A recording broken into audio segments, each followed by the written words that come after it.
I'm making entry, all right? I'm right behind you. you. Go. Go. All right. We got some down. Two down. Stay down, police. At 9:25 on a quiet Sunday morning, a wealthy property developer picked up his phone and calmly told an emergency operator that his girlfriend was completely cold. Not unconscious, not barely breathing, cold. Inside a 5-bedroom estate in one of Staffordshire's most affluent villages, a 26-year-old mother lay at the bottom of a staircase in the same black dress she had worn the night before. By the time paramedics walked through the front door, they didn't rush. They didn't kneel. They didn't try to bring her back. One look told them everything. She had been dead for hours. But here's the question that would haunt investigators, jurors, and an entire nation. If this was just a tragic fall, why did someone try to wipe the blood away? What really happened inside Kenrose Mill between midnight and sunrise?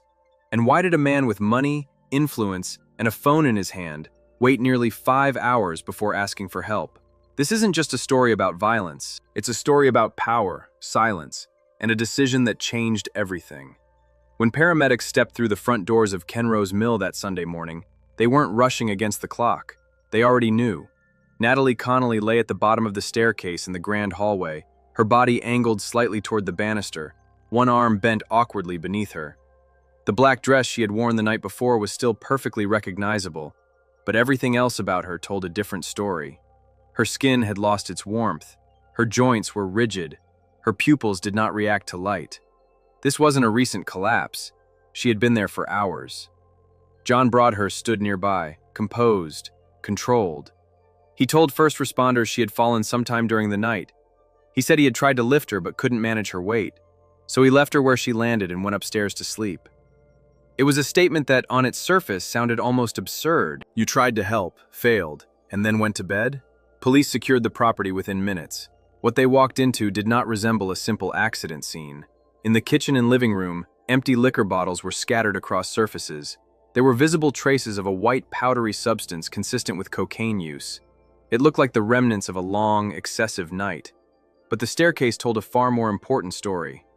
There were faint stains embedded into the pale carpet fibers, smears along the lower wooden steps, patterns that didn't match a straightforward tumble. When forensic teams later applied luminol, a chemical that reacts to blood invisible to the naked eye, the hallway lit up in scattered streaks.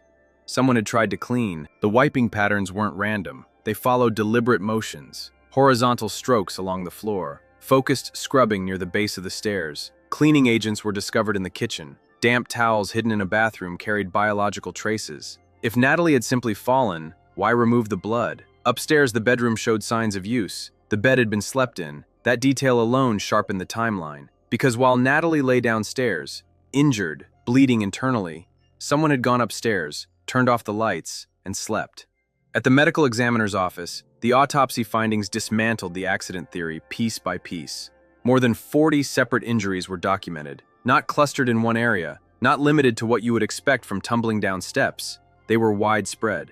Deep bruising across her face, abrasions along her forearms and hands, lacerations on her limbs. There was a severe blowout fracture to her eye socket, an injury typically associated with intense direct force, like a punch or impact with a heavy object. Bruising extended across her chest and shoulders.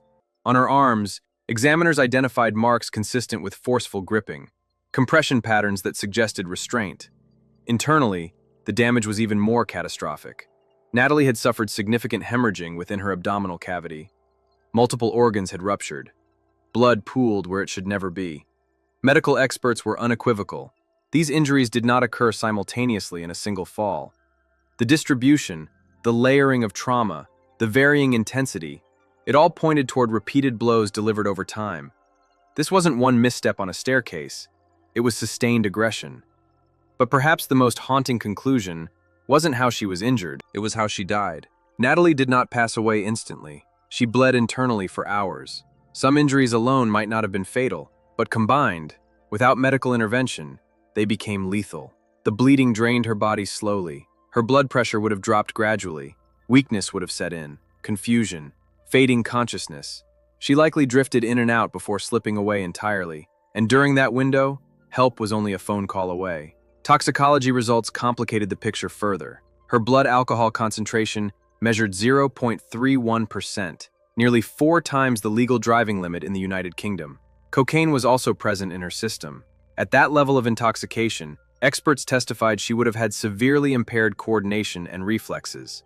Her ability to defend herself would have been compromised, her awareness dulled, her reaction time slowed dramatically.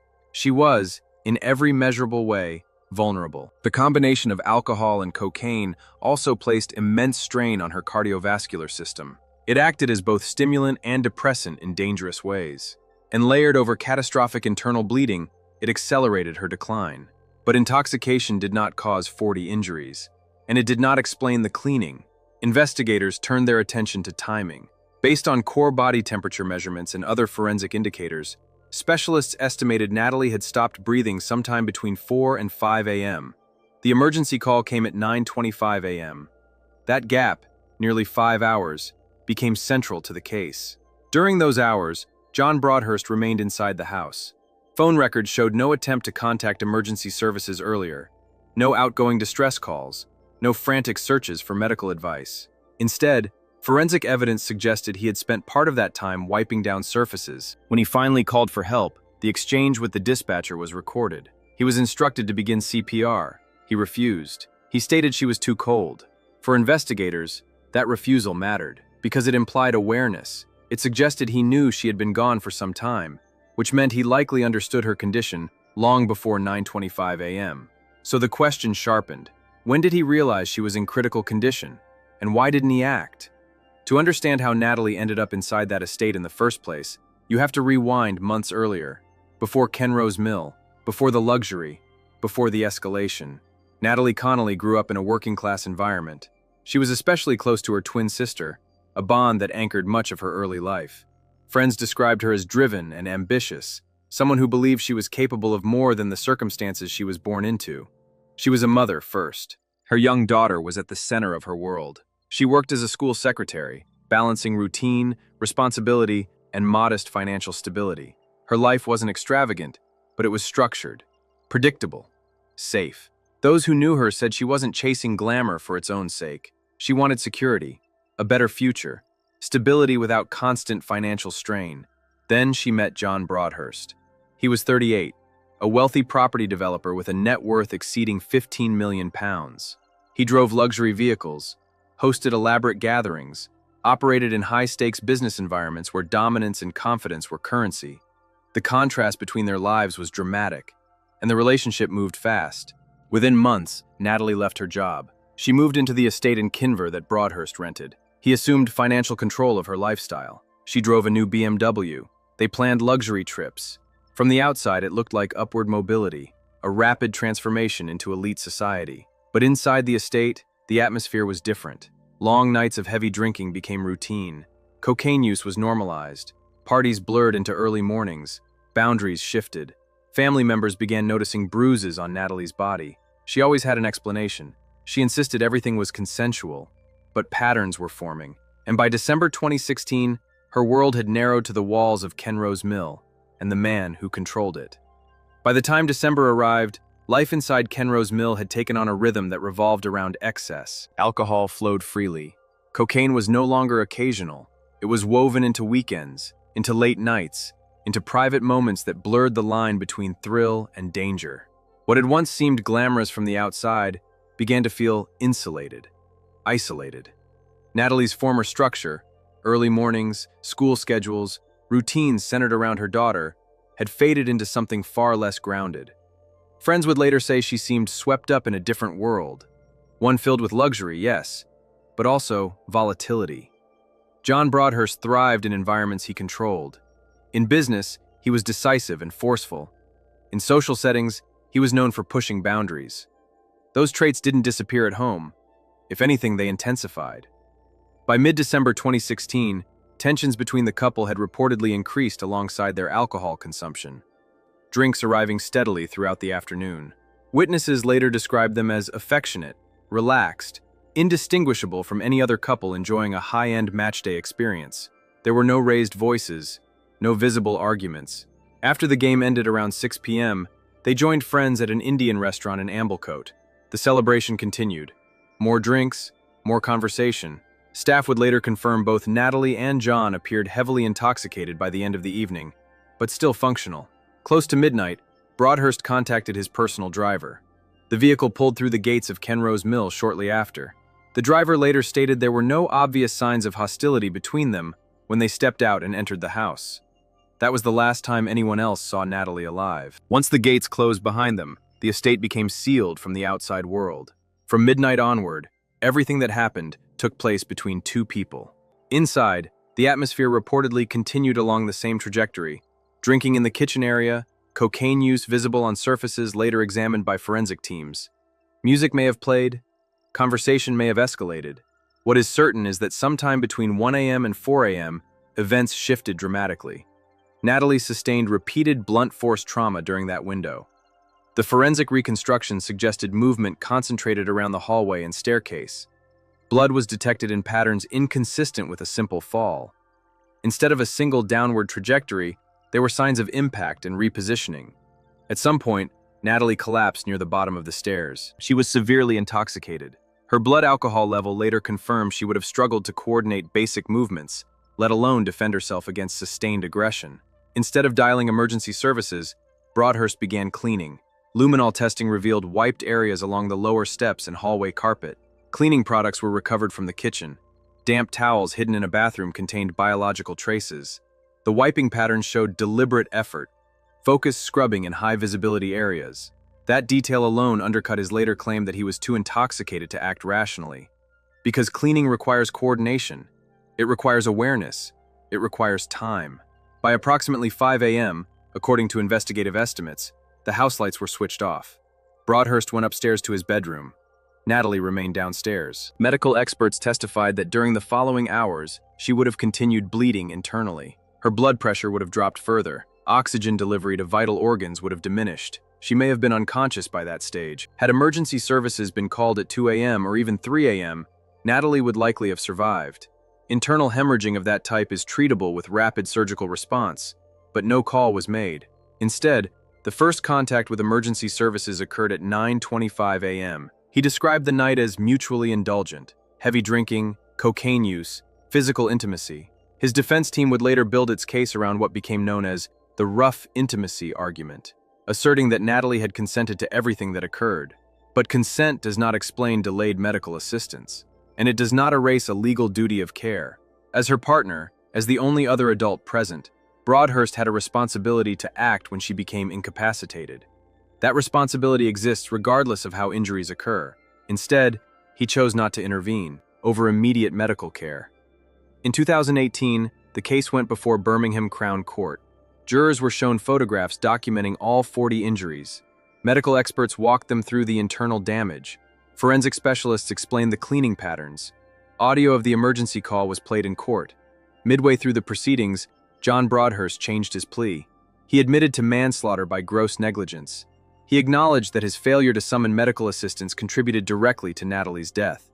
The judge described his behavior as a monstrous disregard for human life.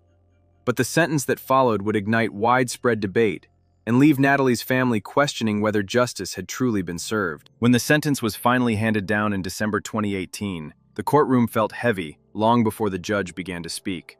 John Broadhurst stood in the dock, composed, controlled, the same demeanor he had maintained throughout the proceedings.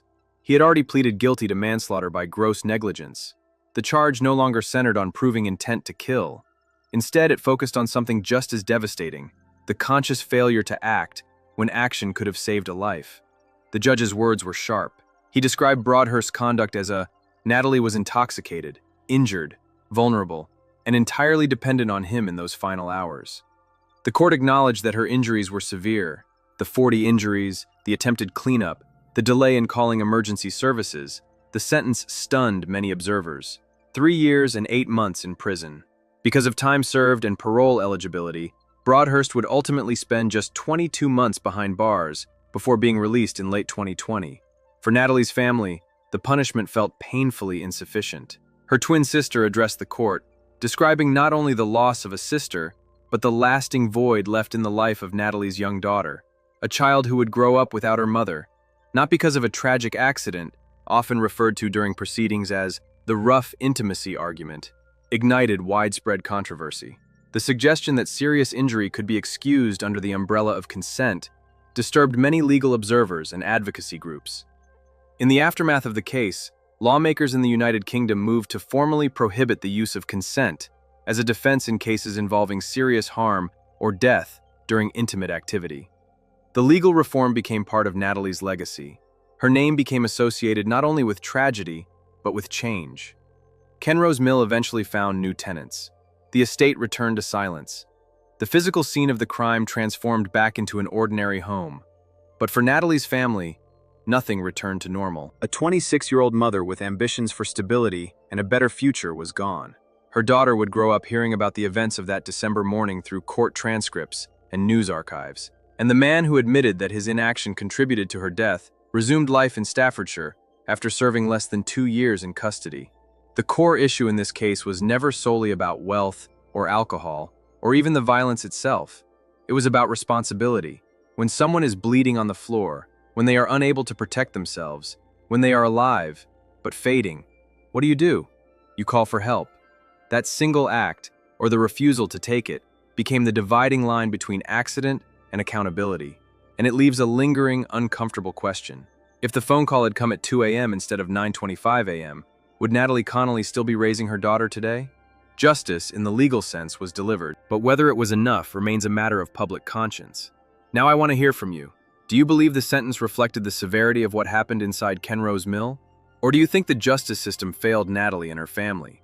Share your thoughts in the comments below. I read them all. Make sure you like this video, subscribe to the channel, and turn on notifications so you never miss the next case.